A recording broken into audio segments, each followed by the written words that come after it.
Now, here's your guest host, a lady who can help you get through the divorce court blues, Debbie Bowers. Hi, welcome to Self-Advocacy in Action with our guest speaker, Sammy Violante. How you doing? I'm doing fantastic. Great.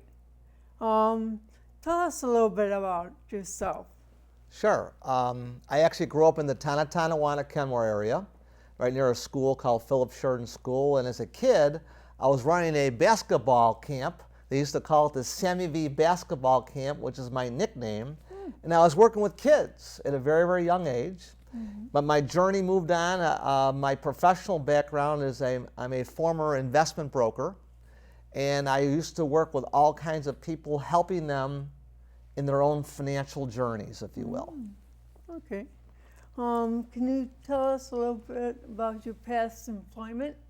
Absolutely. I tell people from 22 years old to 47, I was in a field as a stockbroker where I would go in and talk to people, CEOs, presidents of companies, doctors, and help them invest their money to help solidify the retirement and their financial futures. Okay. When did you discover you had a disability? Debbie, actually, in the early to mid 90s, in my 40s, I started to exhibit this excessive doubting and checking, something that was starting to get out of control. It started out with door locks and thermostats and answer machines.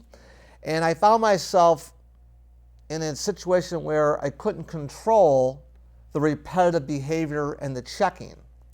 So I would say early to mid 40s was when I started to see this obsessive compulsive disorder.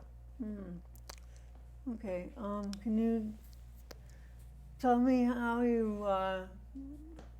was to grow up with a disability? Well, like I said, in my situation, it didn't actually make an onset until into my 40s. And I've always had what's called an obsessive compulsive personality. I dot the I's, I cross the T's, I'm an overachiever, kind of a type A personality. But it didn't manifest itself until my 40s, where I think maybe the stress of the job and always having to develop commissions and things of that nature, it got to a point where the checking became rampant, I guess, in my 40s. Yeah. Okay. What made you seek help? Seeking help is like a process like anything else. Sometimes I think we always think that we can figure it out ourselves. And you try and you say, oh, I can deal with this. But I noticed after a number of years, I wasn't able to do it by myself. Right. And through people like my sister and good friends, I knew it was time to seek professional help. Good. Can you describe the recovery process? The recovery process is definitely a process. I'm a big believer. You have to, I think the first thing that you need to have hope. Right. You actually have to see someone, I believe, a peer, a role model, someone actually recovering. Right. I mean, we can have the greatest doctors and therapists, but I think a person needs to see a peer. So I'm going to use the term hope, see it, believe it, and then achieve it. Right. That's the process, I believe, for recovery. Okay. How have you dealt with the stigma? Dealing with the stigma is again a process. Initially, frustration, anger, feeling sad, feeling hurt. But as you develop in your recovery, you get to a point where you might not feel as bad to share with people as I am today. I have no problem telling people that I have OCD, obsessive compulsive disorder. So I've kind of gone through the barriers, and today I have full acceptance And I portray that as I'm dealing with all kinds of people that I'm working with today. Cool. Okay. What do you say to others to motivate them? Again, I believe that we have been brought in this world for a reason. Mm-hmm. And one of the things I talk a lot about is if we can find out what our programming is, what we're meant to do, what our congruence is, if we can find that, Yeah. I believe a person's success and happiness is correlated to the ability to do something that they love. Right. Okay. I asked you this before. Do you have any siblings? Yes, I have a brother, Nick, that lives in Grand Island, and I have a sister, Loretta, that lives in the town of Tonawanda. My brother Nick is 5 years older, and my sister Loretta is only 1 year younger than I am. And how do they look at you with a disability? Do they My siblings? accept you or? Absolutely. Again, it's a process. I think initially, like anything else, feeling of frustration and hurt and sadness. But as I've developed in my recovery, both my brother and sister are very, very proud of me today. Good. So it actually has worked out to be a tremendous positive. Great. Okay. What are some of the coping mechanisms you use?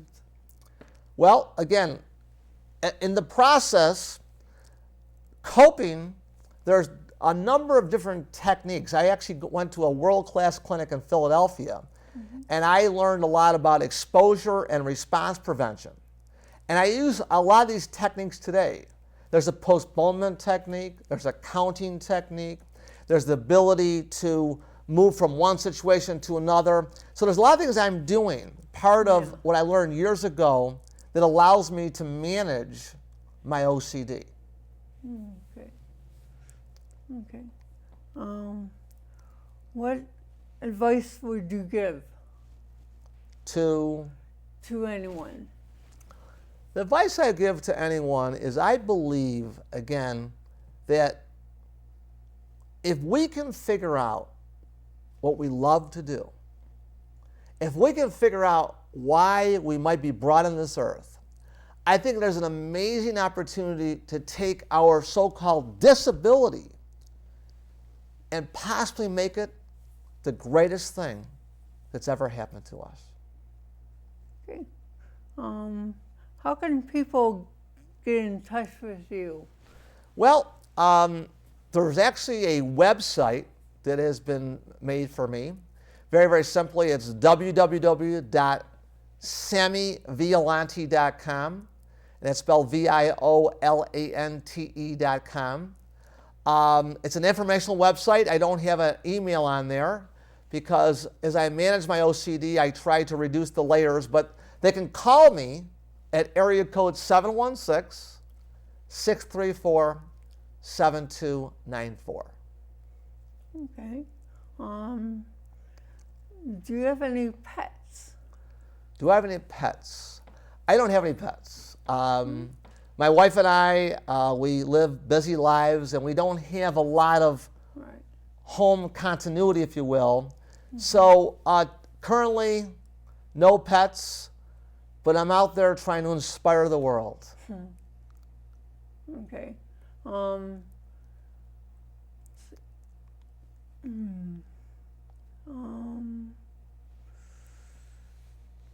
What made you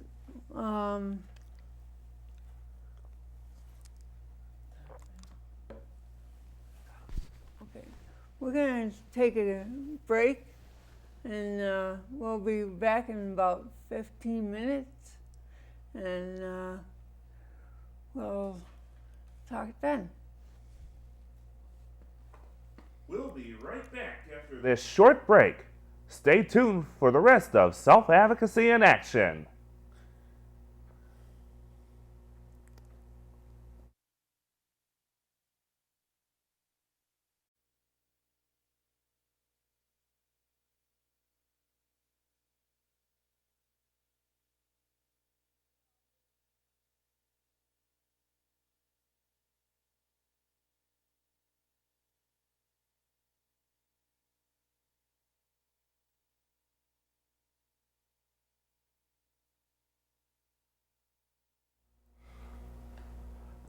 Welcome back to Self-Advocacy in Action. Now, once again, here's Debbie Bowers. Welcome back.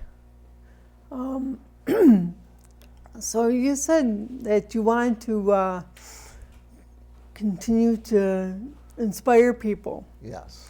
What would it be like to go out in to different groups and talk?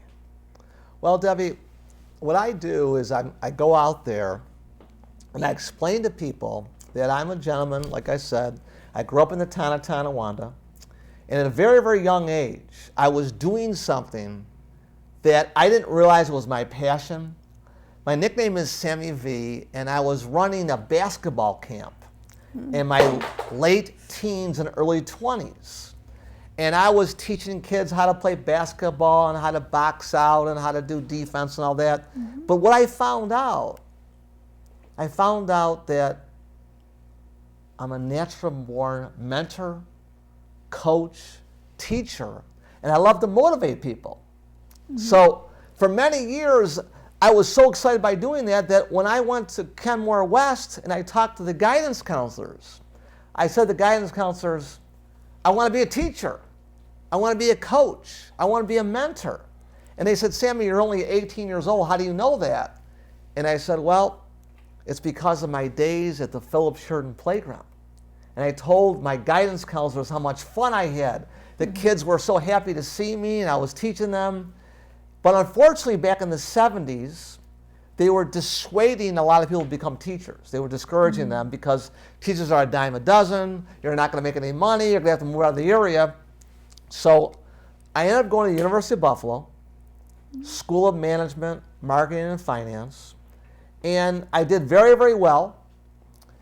And I was looking at a number of different positions as far as this would be like a School of Management, Marketing, and Finance, things of that nature. And I actually had 3 big job offers. But I saw something where I had an opportunity to look at the investment brokerage business. And I went and I checked it out. And the gentleman said to me that was interviewing me, he said, Sammy, I'm not here to offer you a job. I'm here to offer you a way of life. And he said to me, how would you like to control your own destiny? Now, Debbie, if someone were to say to you, how would you like to control your own destiny? What does that mean to you? Any ideas? Oh yeah, I think to control my own destiny, I've always wanted to do that from day one. Okay. And when I was little, I used to prove to my mom that I could do things. Good.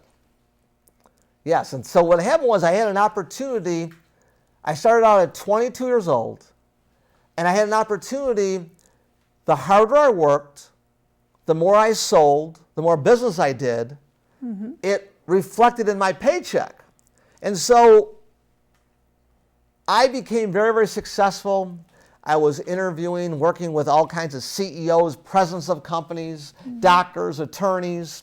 And over a number of years, I started to make over 6 figures a year. I worked with a couple big firms. I was at Dean Witter and E.F. Hutton.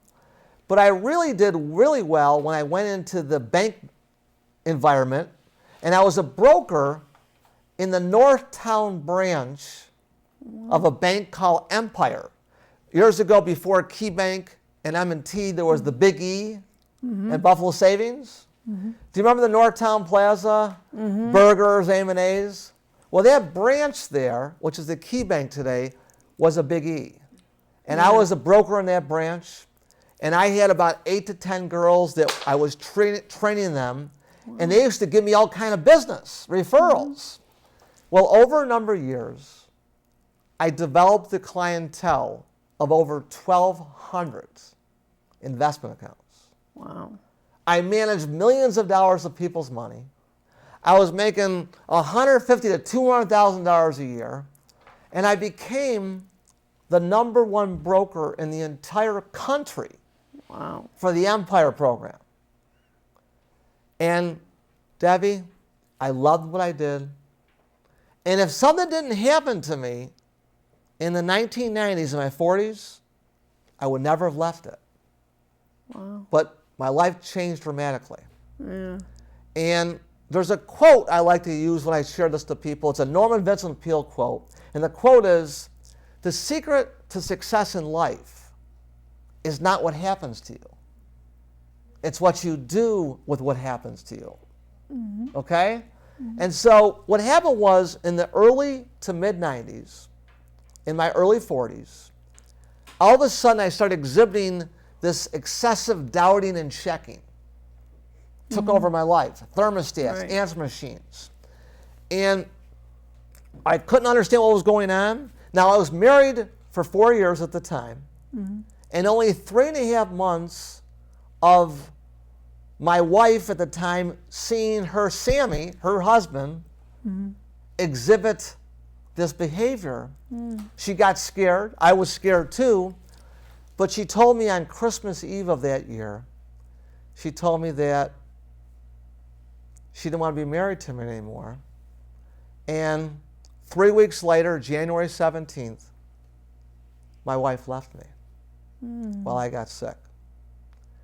And I lost my best friend. I lost the future mother of my kids. I lost my soulmate. And I went through from 1992 to 2004, 12 years of major, major adversity. Wow. I went through 18 different doctors, 14 different medications. I was going in and out of treatment centers, in and out of hospitals, in and out of doctors' offices. And because I wasn't getting any better, I lost the ability to believe in my own recovery. The doctors were saying, "Sammy, it's going to be good. You're going to be better. Keep taking the medication. Keep doing it." But it wasn't happening, Debbie. Yeah. And I fell into a major depression, a major black hole. And I became a recluse in my own house. I didn't want to pick up the phone. I didn't want to talk to anyone. OCD took over my life. Now, here is the statistics. It's pretty amazing. Only 2% of the world's population ever get OCD to the level that I have it. At one time, 10 to 12 hours a day, I was victimized and paralyzed by excessive doubting and checking. Now, well under 5% of the 2% ever totally recover. Wow. So the odds are very, very small. But my dad taught me a long time ago. My dad died 2 years ago at 94 years old. Wow. And he said, "Sammy, you only got one shot. Life is not a dress rehearsal. Life is too short to wait too long." And he told me there's one person that's going to take care of you. And it's the person on the other side of the mirror. That's you, Debbie. So what I try to teach people is, you can have the best teacher, you can have the best mother, father, boyfriend, girlfriend, husband, wife, but it all comes down to you. You got to go out there and do it. And what I teach people is the term, if I were to ask you, Debbie, what does proactive versus reactive mean? Any idea on that? Being proactive versus reactive. If you don't, I'll explain it. But I just want to, that's one very important part of my recovery. Being proactive versus reactive. Well, proactive is more of a, I would say, a positive way. Yes.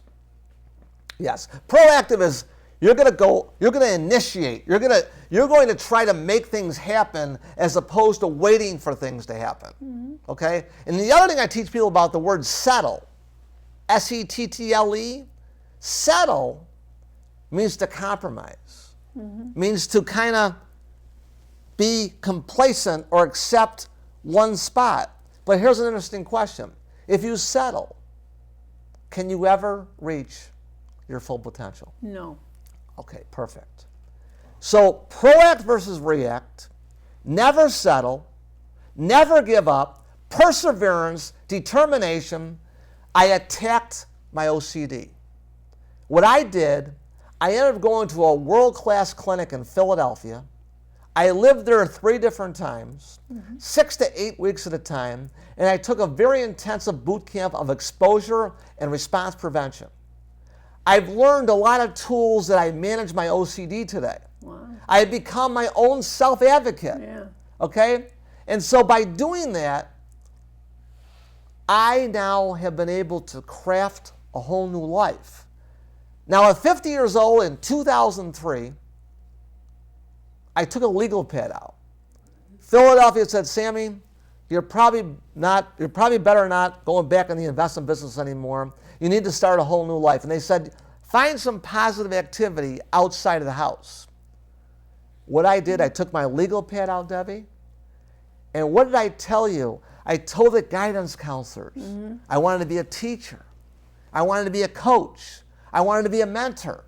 So what I did, OCD knocked me to the curb, adversity knocked me to the curb, and one of my acronyms is WIN, WIN, and it stands for What's Important Now. Well, I took what I believe is the reason why I'm here today, and I love to teach, I love to coach, I love to mentor. And amazingly, my journey went to Compass House, Sylvia Nadler in early '04, and I'm now working with homeless and runaway, troubled, at-risk kids.